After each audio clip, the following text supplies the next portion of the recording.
Welcome back to the Eclectic Collection. Today, episode 27, Wanderlust.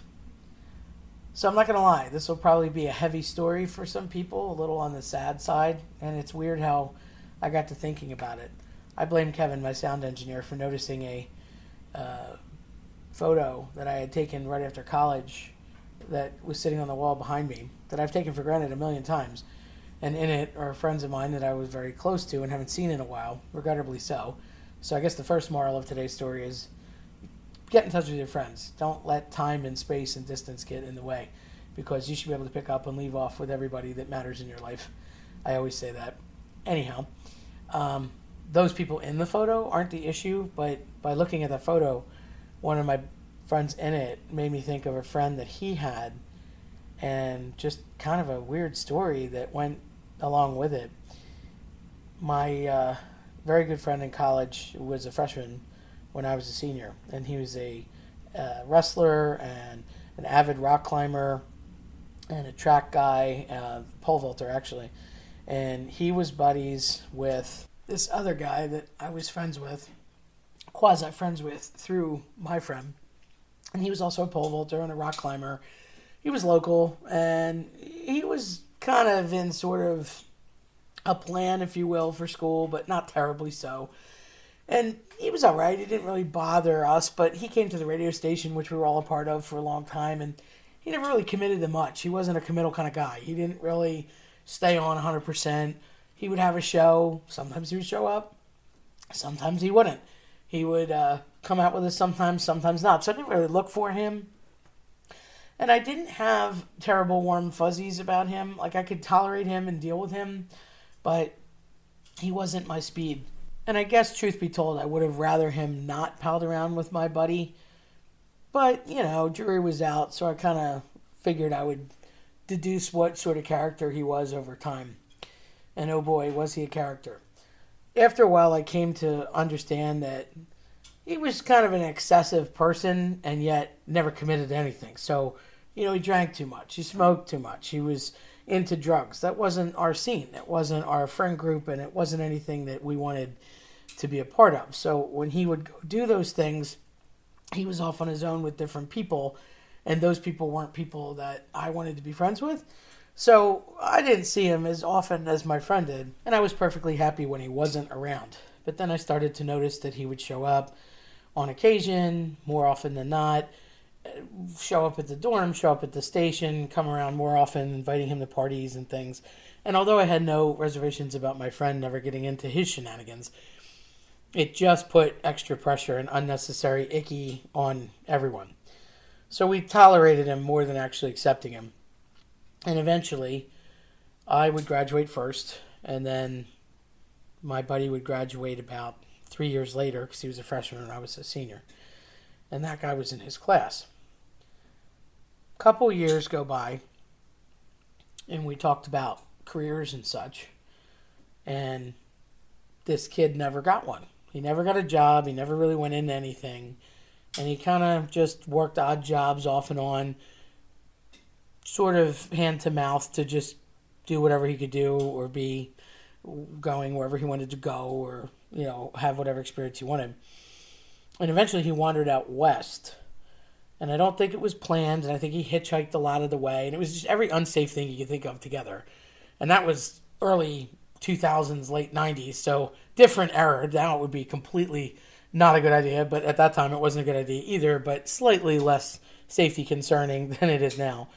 And he would ski, and he would do these daredevil type things and put himself in situations where it was maybe like a Diamondback thing, and he wasn't quite that skilled, but he would do it anyway, or he would try to snowboard when he'd never done it before, or put himself in hang gliding situations, or put himself in surfing situations, or whatever he could do that he had never done. And it wasn't about learning and taking the time to do something for fun. It was just jumping in with both feet to the extreme experience. And risk was completely thrown to the wind with caution. So it was a problem. And eventually, he goes to Oregon to ski and climb. And although he had climbed a bit and was a rock climber and had gear and was fairly good at it as far as a hobbyist went, certainly more than the average person just seeing a rock climbing wall or, a place you would go to for fun. He wasn't completely prepared, and I also can't account for what substances may or may not have been involved when he went this time. But he went out, and I believe he got himself into a situation where he was climbing. I don't know, and we'll never know if he fell or lost his footing or how, but he never returns to his campsite that night. And the night turns into a couple of days, turns into a couple of weeks. Next thing I know, there's a search party for him, and I'm reading about it in the local paper about how there's a missing local man in Oregon who's young and recently came out of school and never really committed to any kind of job. The way his parents even described him was that of a lost wanderlust. And I remember thinking how sad that your own mom and dad felt that you were beyond hope of ever catching or focusing onto something that meant something to you. And even though he may have been doing all these extreme things and thought he was having fun, he always seemed like an empty shell to me looking for the next thing. And again, I didn't know him that well, so I don't know why, but I just felt like he never quite had a good footing. Despite his decent life, good upbringing, background, childhood was all intact. Nothing I could see or knew about that was bad. He was provided for. Everything was there. He just seemed like a shell of a person. Later, it would come out, months later, that he had fallen. Sadly, his remains were found. He actually died of hypothermia, but they had to compare remains after a while and found out that it was him.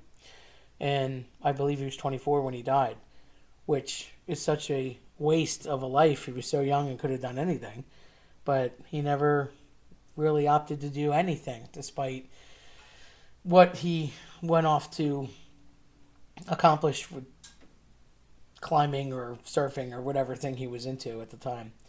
And it's a shame because nobody really mentions it and it doesn't come up that often, but he left a sad legacy and a short one. I guess the takeaway is most likely that whatever hobbies or things you want to pursue, certainly not an issue, but maybe take the time to actually learn some skills instead of jump in with both feet. And you never know what's going on in somebody's head, so take the time to commit to actually have a conversation with somebody. Or even if you want to be the loner, which is okay too, to spend time alone and maybe learn from an expert and get the skills to understand whatever it is that you want to take part in. I don't fault the extreme sports and things that he wanted to do for his death, although I do think he should have been more prepared and studied on it. But I do feel that because he distanced himself and felt distanced, when you have no connection to anybody or anything and you feel that lost, you're only a few steps away from something bad happening, because you can't really get through this life by yourself no matter what anybody thinks.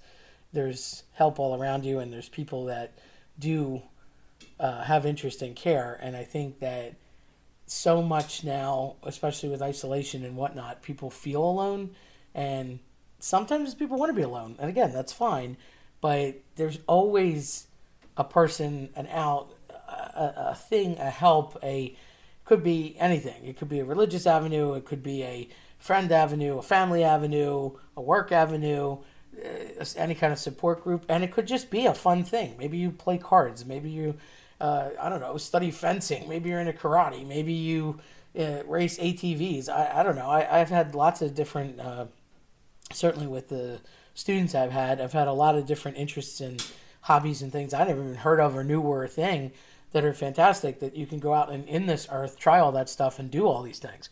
And to that I say, yeah, try everything. Just make sure that you're prepared and capable and studied it or figured it out and have a master to watch.